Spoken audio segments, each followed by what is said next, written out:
Today, I'm going to help unconfuse you with the alternating toreros.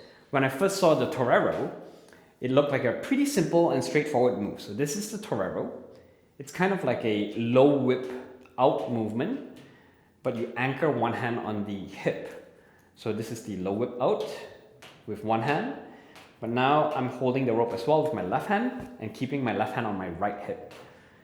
And I really struggled with understanding, wait, how do you alternate from the left to coming up on the other side? And I've realized that the main difference is actually how I've been viewing the move from a different angle.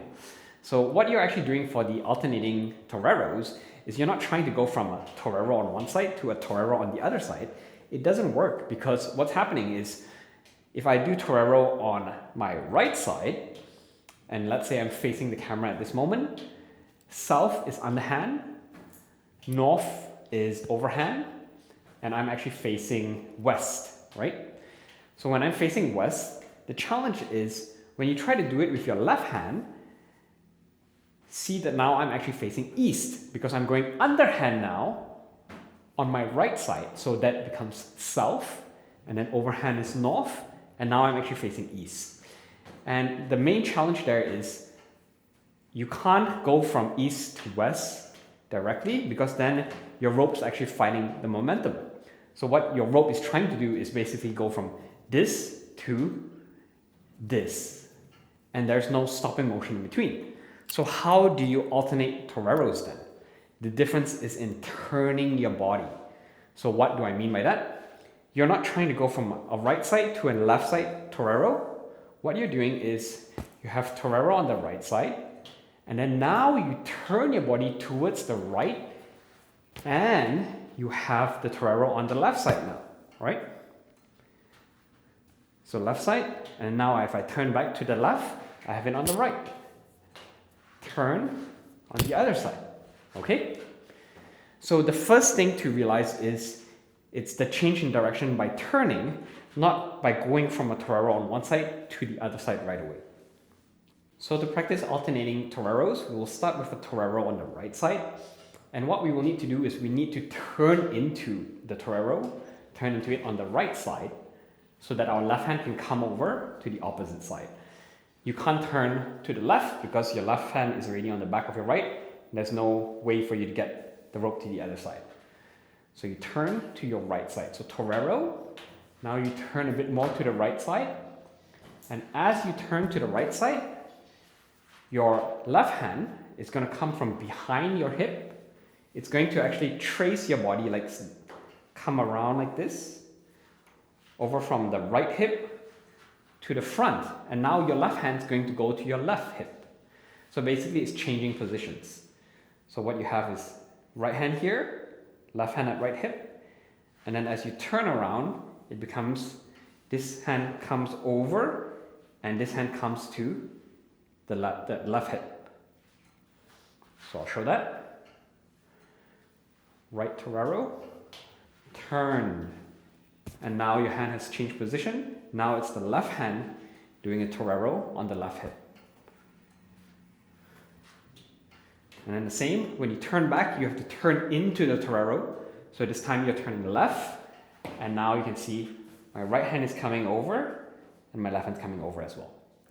So the movement from the front is like this, and then when I turn, then this hand is coming over and around, and this becomes the pulling hand, and this hand goes to the back.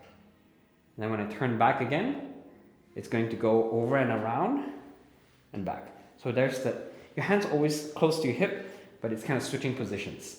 So get used to that. So facing the left side, left hand on the right hip. Facing the right side, right hand on the left hip.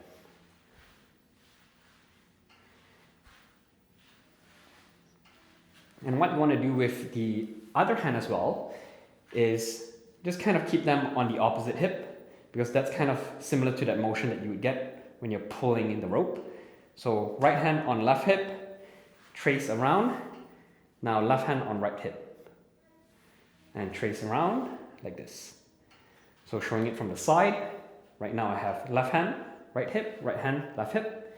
And then as I turn around, I'm gonna go like this. Right hand, left hip, left hand, right hip.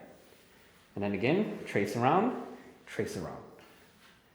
See, my hands just stay close to my body, right? Eventually, as you get better, you shouldn't need to turn your whole body, and you can actually have your feet planted this way, and it's more like you're just using your hands to trace the rope around your body instead of turning and then turning 180, turning 180. So instead of pivoting on your foot, you can just stay your foot and move your hands and twist your body. So what's the difference? When you're pivoting with your foot, what you will do is, because you're turning to the right, your left leg is pivoting over the right foot. And then the same when you come back, you stay weight on your right foot, left leg comes over to turn back. So this is how you would do the turn with your foot. See, I'm shifting my weight. Most of the weight is on the right foot.